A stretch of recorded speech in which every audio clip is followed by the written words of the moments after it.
On this edition of City Profile, I'll be talking with City Commissioner Allan Rhodes. Please stay with us.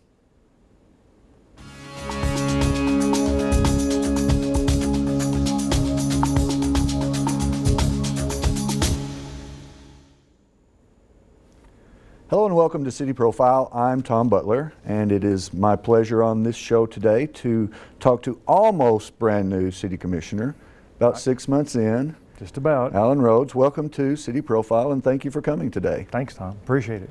So, not everybody might know that you have a long, and I'm not going to say sordid history because that would be bad, but a long history in Paducah.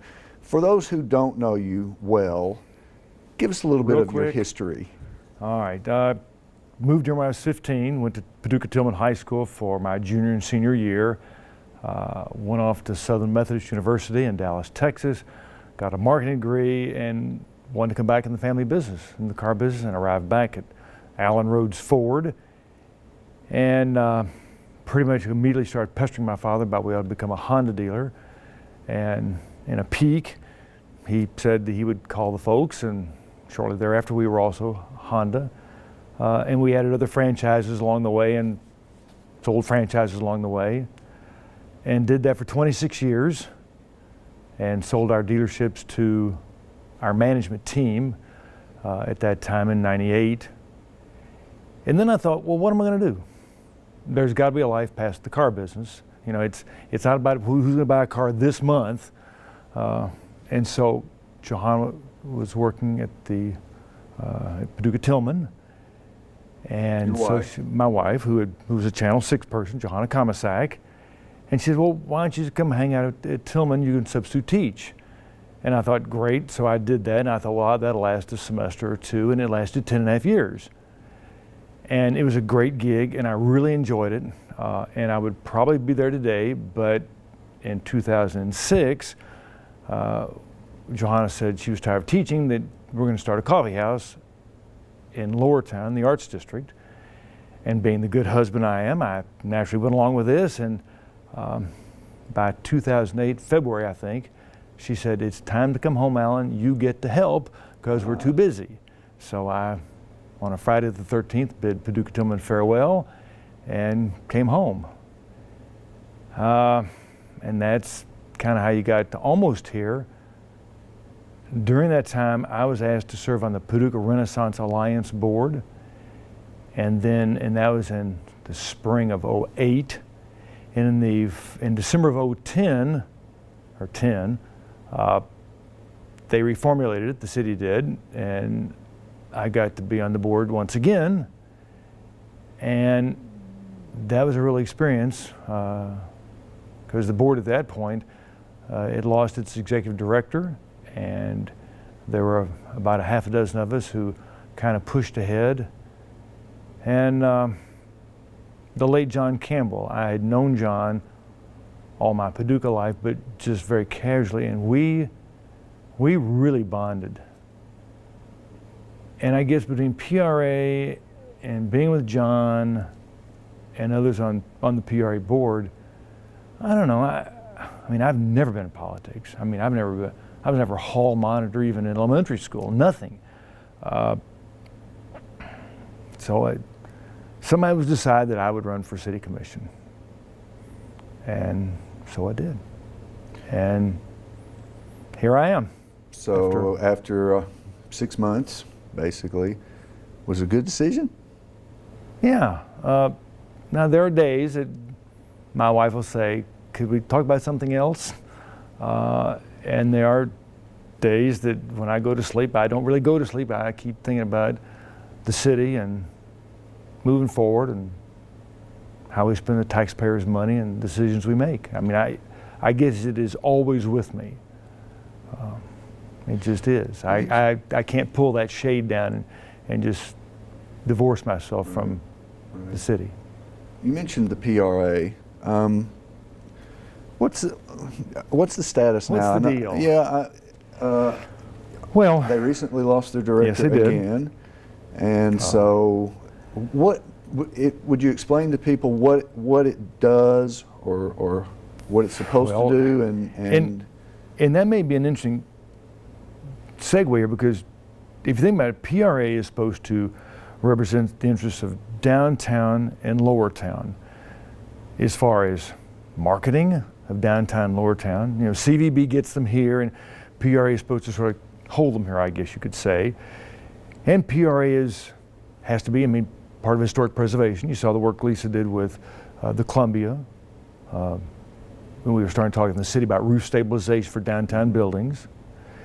Then there are the events.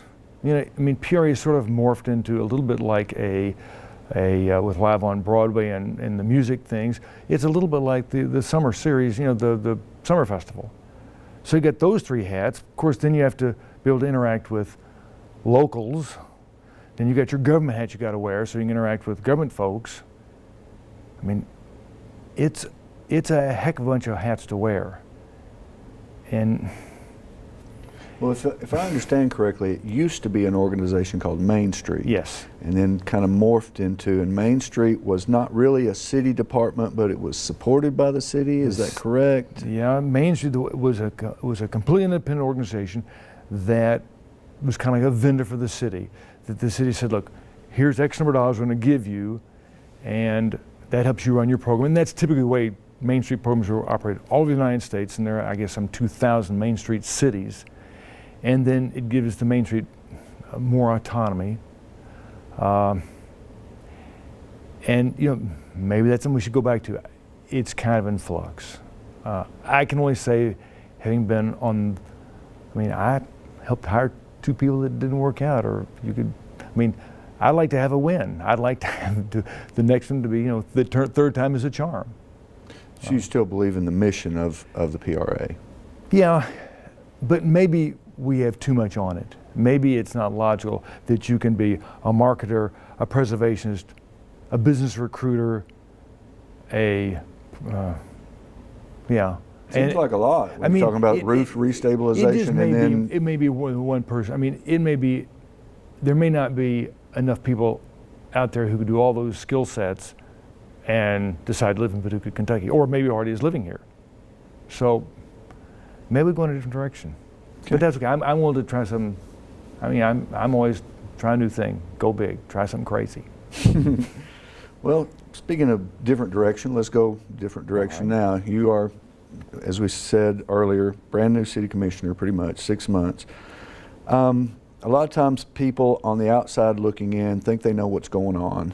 Mm-hmm. Did you find that to be the case, or did you have some big surprises when you came into office and people expected you to start doing stuff? Yeah, I think that's a fair question. You know, when you're a private citizen, you don't get immersed in every detail. And I guess like a private citizen, you tend to think if somebody else's business is, well, I could do that. That's pretty simple. And of course it never is.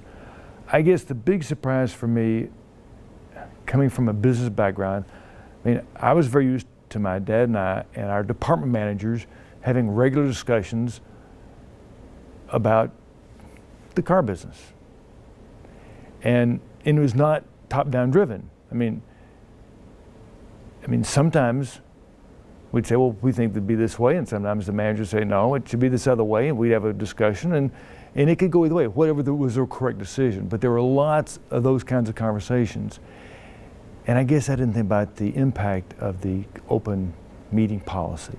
That if a mayor and 2 commissioners or 3 commissioners are together, it's an open meeting. Well, I assumed that the 5 of us got together and we were talking with department managers and would have sort of, you know, that collective wisdom going on, and you'd toss out crazy ideas and good ideas, and you'd wind around and finally you'd get to some great decisions. Well, the problem with that is that, and I get this, but there's always a newspaper or TV or a radio who says, we'd like to be there listening. Well, so nobody in those kinds of situations, at least I'm not comfortable yet, in just tossing out all kinds of ideas, because you may look really silly with a really wacky idea, though that idea, as wacky as it may be, may lead to a good idea. So that was kind of a surprise. So you're talking about brainstorming sessions. Yes, exactly. Where people just come in and just let it out. You throw it, you know, throw everything Exactly. up, and whatever sticks is good, but Yeah, unless it's not gonna makes sense, stick. because sometimes just the generating of those ideas really helps to form what will eventually be a good idea. But you also don't want to be quoted in the papers saying I threw Some out wacky this idea. crazy thing. Exactly. And I have come to appreciate, I know I've been on and raised some pointed questions, but we have skilled department heads. To say that because I've raised issues about whether it's the riverfront or other things, that should never be interpreted that we have skilled people, and I get that. You can even kind of get that by going just to the city website and just look at the wealth of information's on there, and it's well presented, and it's not buried or hidden or just not there. There is information there for the inquiring mind. Even down to the sidewalk plan and the street plan. One night of no sleep, I read that for about an hour. So there's lots of information, and that pleases me that there's lots of disclosure. Well, what do you really see your role as being? Because as you just mentioned, you have been on the minority side of a couple of issues recently. And so when you are in the decision-making process, what are your priorities? What do you think about? And then how do you go ahead and decide the way you're going to go? Okay, you get back to in my life, I spent a lot of hours, a lot of years in the car business. And it was a family-run business. So every time we decided to expand, to get a new franchise, to whatever we were going to do, that's our money we're spending. We weren't asking anybody, the city or anybody, would you help us with building a new building or remodeling this? That was just our money. So it ingrained in me that though you have almost an unlimited amount of wants, there's always a finite amount of money. And I guess because I've always been used to spending my money, I tend to be a bit more frugal. And it's just my orientation. I'm not saying that I'm right and somebody else is wrong. That's just what makes me tick. And it's probably going to tick that way for as long as I care to do this job. I guess also I think about, I live downtown. And when I make runs to go to the west side or to the south side, I go through lots of neighborhoods. And I see people who maybe have a different point of view than I do, or who maybe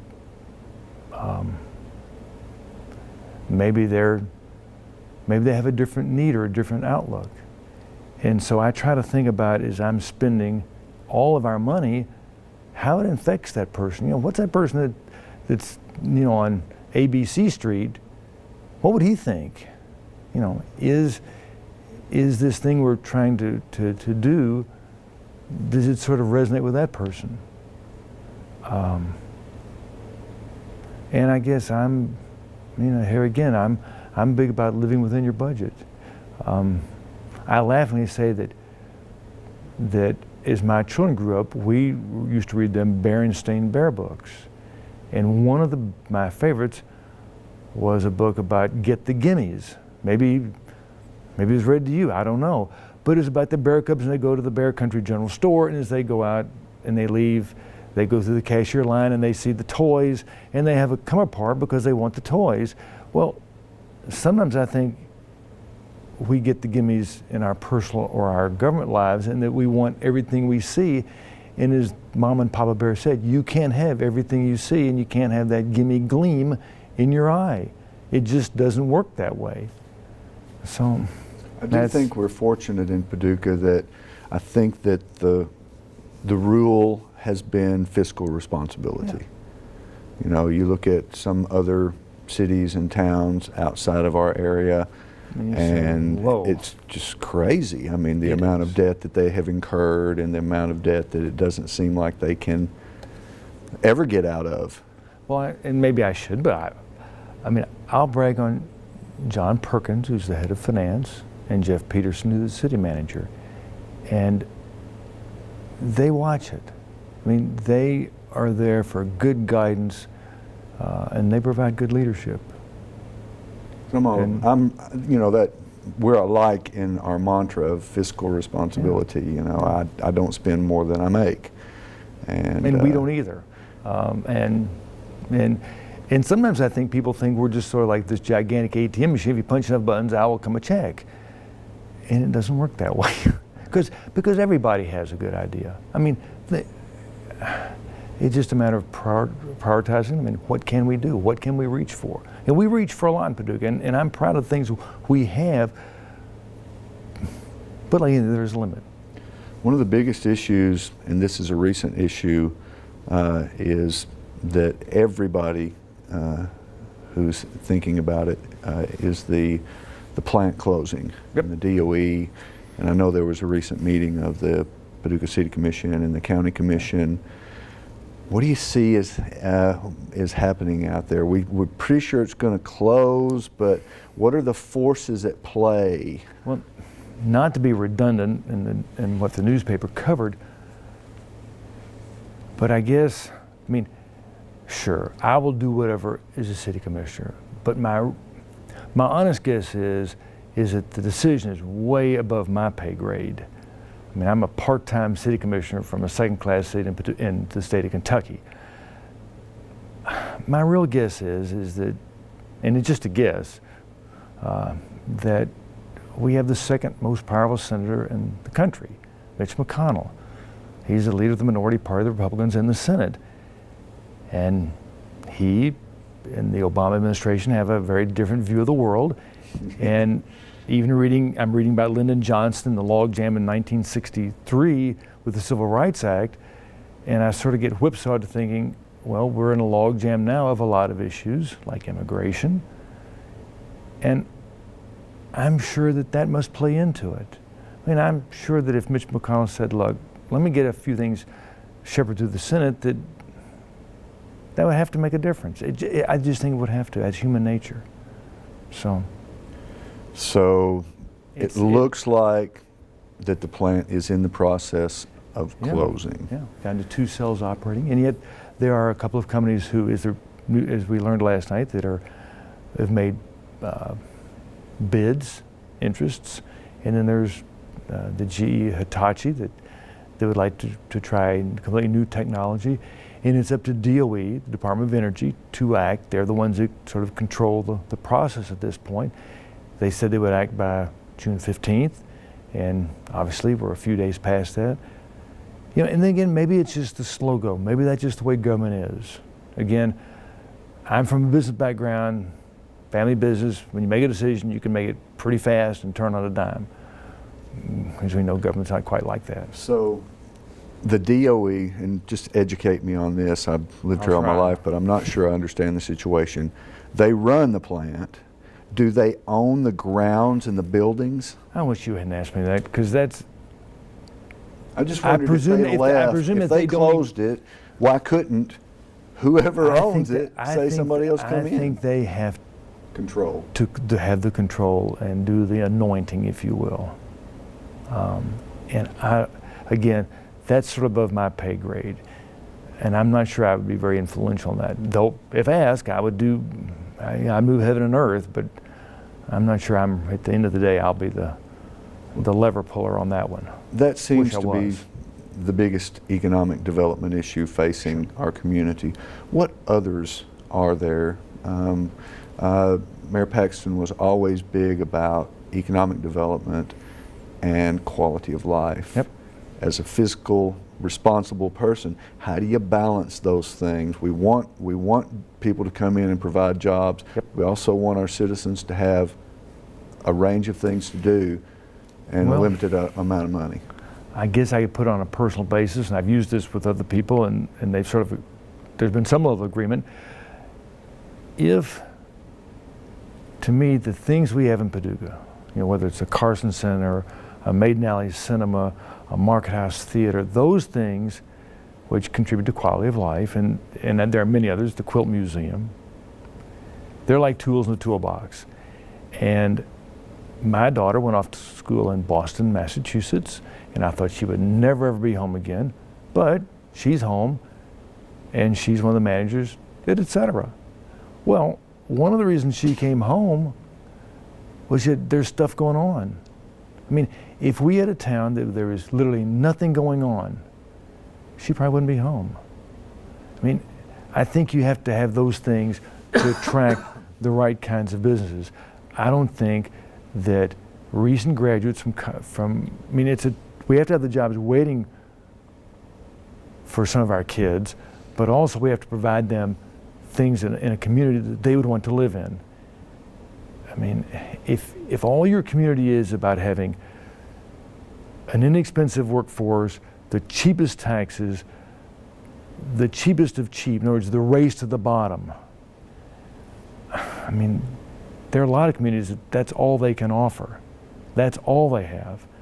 I mean, I'm not sure we want to play in that arena. I mean, we have some great infrastructure with I-24 and rails and the river, of course, and you have quality of life things. I mean, we have some tools in our toolbox. And yes, I'm frustrated. Why don't we have more business and industry? We should. Some things you can control, some things you can't. As I said in the campaign, when somebody said, well, what are you going to do to bring new industry to Paducah? I said, that's not my job. I'm not a recruiter. I'm like a groundskeeper. I think all of us are in the city. We can make sure our city's ready. We can make sure that our infrastructure is right. We can do all those things like the groundkeeper at the baseball field, but that's where Paducah Economic Development, GPDC, and the Chamber, I mean, those are the people, and working with your government, they're the ones who are going to get this done. We're going to just get it ready for them. And that was a question that I asked your colleague, Sandra Wilson, is what the City Commission can really do. And, you know, she talked about incentives. What's your view on that? Well, lots of people want incentives, and I guess bigger out-of-town businesses have been trained to ask. And it's a catch-22.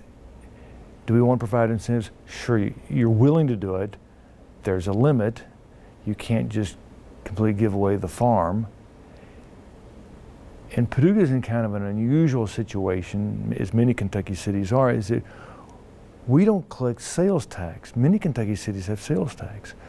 So when a business comes to town, and a business or an industry, I mean, we're going to collect some property tax from them, you'll collect license tax from them, insurance tax from them, payroll tax from them. But you don't get that immediate boom that you have all this new sales tax revenue. That's just not one of the ways we fund our city. So it always becomes an issue of, okay, we have so much money we can bond and realistically meet that bond obligation to fund an incentive for a business. And here again, getting back to the Berenstain Bears and get the gimmies, if we incentivize everything we see, then we quickly drain the coffers, and then we say, look, we're tapped out, we can't do any more. So you have to be careful about what you want, and make sure that what you spend for is as good as it can be. And yet, at the same side, yeah, we're getting ready to lose a slew of jobs, it looks like. I mean, I'm hopeful like everybody else is. So there's that intense pressure, and there's also that pressure that we went for a period of time in Paducah where we did not have a lot of job growth. And it seems like the PED, Paducah Economic Development, it seems like, I don't want to jinx anybody, but it seems like we're on a bit of a roll. And that's a very encouraging sight. So maybe we're going to finally get our day in the sun. It would be nice. What are some things that you see, and I guess almost everything costs money, but what is there that we can do as a city? What some of your goals as commissioner? What would you like to see us be able to do, or like to see us be able to afford to make this just a better place to live? Well, I thought you were going to say, what could we do to make our city better at very low cost? And it spoke to it this morning in the editorial in the newspaper about grass and junk in your lawn. And yes, the city, we've probably not taken as draconian a measures as we could, and we probably should step it up. But as part of that is it distresses me when I drive. I was driving out 13th Street and there were 4 lawns that had the yellow tags. And that it just distresses me that people don't have enough pride in their yard to mow it. It doesn't take a lot of effort. And that's one of the, and maybe it's a case where a neighbor could mow somebody's lawn, but that's one of those things we need to get on with. The city needs, and here again, it's a funding issue, but the more buildings we can sell, the old Continental Inn sold yesterday. So that's a good thing, because at some point I guess it would have been on a demo list, and that would have been an expensive thing to demolish. So the appearance of the city, that could be kind of a low-cost thing, especially if people would kind of take personal responsibility to do their lawns. And I'm not telling them they have to be manicured, but just mow your lawn. Pick up the junk, throw it away. I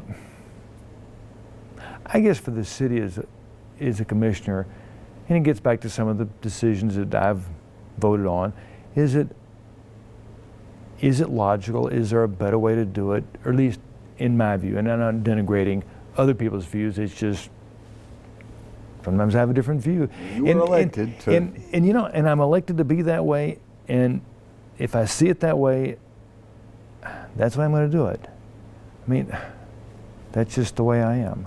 I mean, I'll admit, at one time in the car business, I probably maybe did not have as many public hardcore issues because, well, I don't want to prevent somebody from coming and buying a car and do, that kind of routine. But now I sell cups of coffee, and maybe it's not quite as critical. That seems like a good place to wind down our show today. We do have one other question. I keep trying to get a scoop from somebody, and so I want to know, do you have any further political aspirations after being a city commissioner? No, I'm just trying to get to the next 18 months. Because after all, in January, we have to say we'll run again. So, and Okay. I'm still Scoop, are you going to run again? Oh, I probably will. I don't. Some days I say no, but I love Paducah. I guess I'd put it this way, Tom. If I think I'm doing any good, yeah, I probably would. But again, I'm a believer in term limits. This is not your life's work. This is I guess you could say this is my fourth career. Well, it's not going to last very long. I mean, I'm sure there'll be some other challenge out there. I'm only 62. I think I'm pretty young. I think so too. I think so too. And that is the last word, because we are out of time. Thank you very much for agreeing to be on the show today. You're welcome to come back anytime. All right. And thank you for joining us. This is City Profile with City Commissioner Allan Rhodes, and I'm Tom Butler. See you again next time.